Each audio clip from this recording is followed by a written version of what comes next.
The next carrier rifles properly. Tsaka bakit kanya-kanya kayo ng punta dyan? All others na naglalakad, double time. Asa na sino ang S3? Sino Brigade S3 nga? Ang Regimental S3.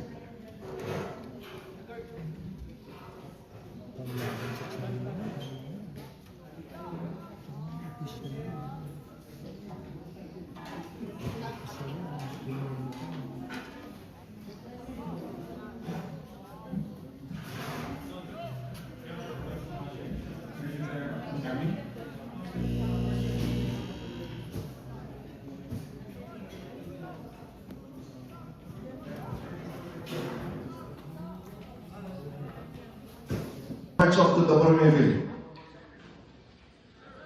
Ha? Henceforth, gano'n. Hindi yung pag sinabing Bormeville yung formation nyo, kanya-kanya kayong punta dyan. Para kayong mga OTC.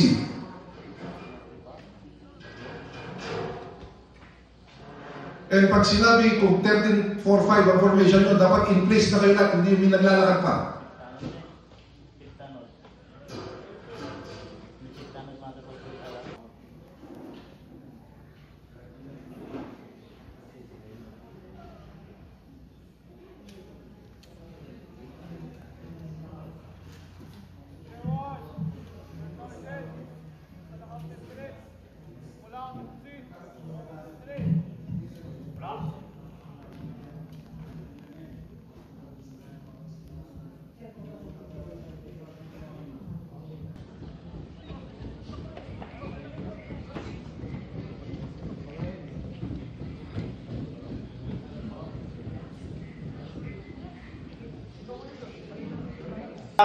Yung awarding natin is normal pa rin siya. So dapat supposedly nanggaling tayo ng QA.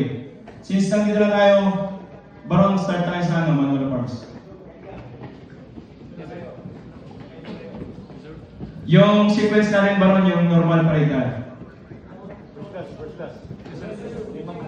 Tapos, Communications, orders, and disseminations must pass through proper channels. This is a practice observed in the military profession, which signifies the importance of the chain of command. company staff na Echo tsaka na Foxtrot, nagdidikit kayo masyado. Men in arms. Now approaching the dance stand, ladies and gentlemen. Ginoong Foxtrot.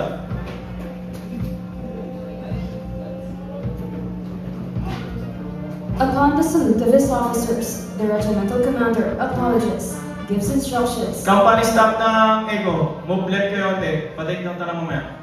Grounds of this great institution, the cadets must endure the challenging training. The military system characterizes and distinguishes the unique life inside PMA.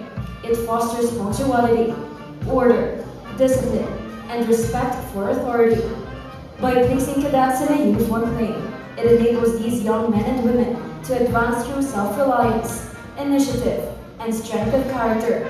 In this environment, they learn the value of discipline and teamwork while being challenged to excel individually and collectively. The cadet experience shapes not only leaders of the future, but also individuals who embody courage, integrity, and loyalty. It is a journey of Yung hire natin, staff. where failures become Tsaka yung lessons. point toss natin. Through these challenges, they develop not just as soldiers, but as citizens who will lead with heart, mind, and an unwavering sense of duty.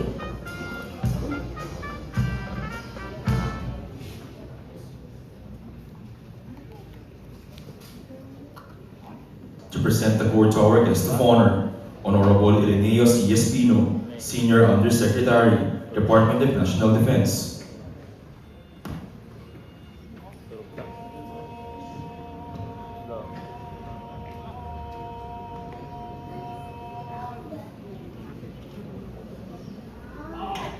The audience is requested to stand.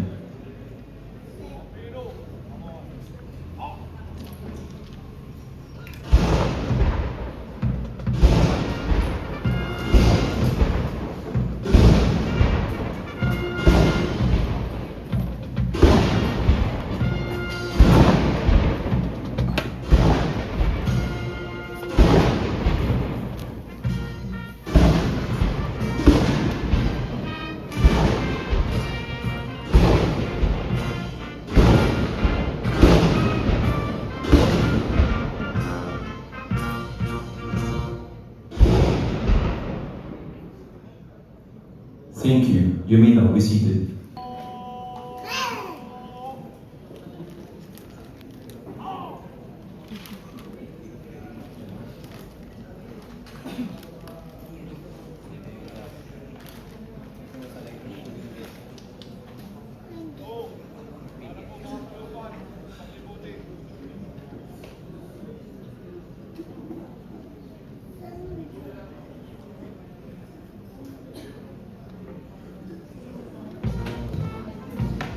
Military ceremonial parades have been established to bestow honor to the Philippine flag, our national symbol.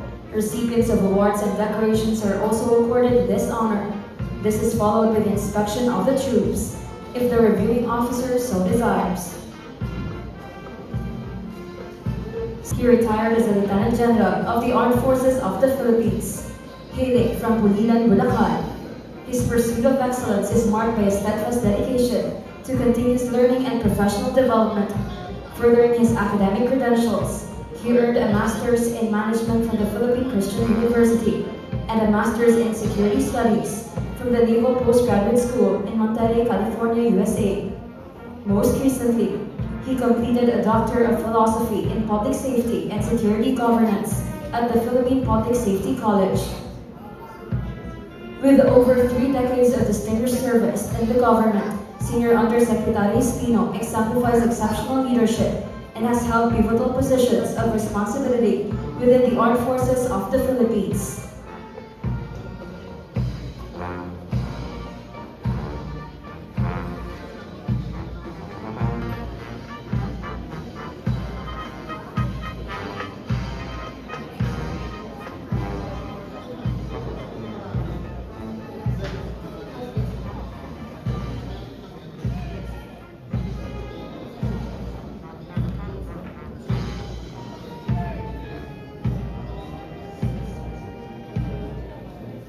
Ladies and gentlemen, trooping in line before you is our guest of honor, Honorable Ireneo Cruz Espino, Senior Undersecretary, Department of National Defense.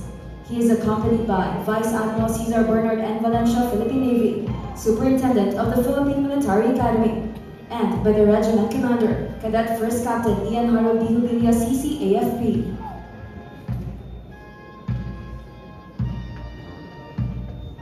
Medals and ribbons for combat and administration, as well as letters of commendation and awards from other military and civilian bodies. Notably, he was awarded the Award MVP as one of the outstanding Bulacanos in the field of public service in the year 2011. Known as Boy, he is happily married to Mrs. Marian de Leon Espino of Baguio City and blessed with 2 beautiful daughters, whom they shared their dreams and aspirations.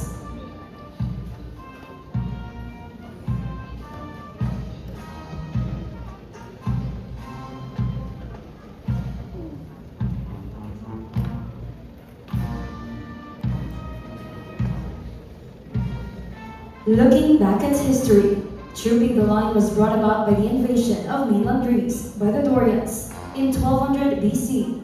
This is the act of inspecting the soldiers before and after each battle. Today, we still observe this military tradition to signify the common trust.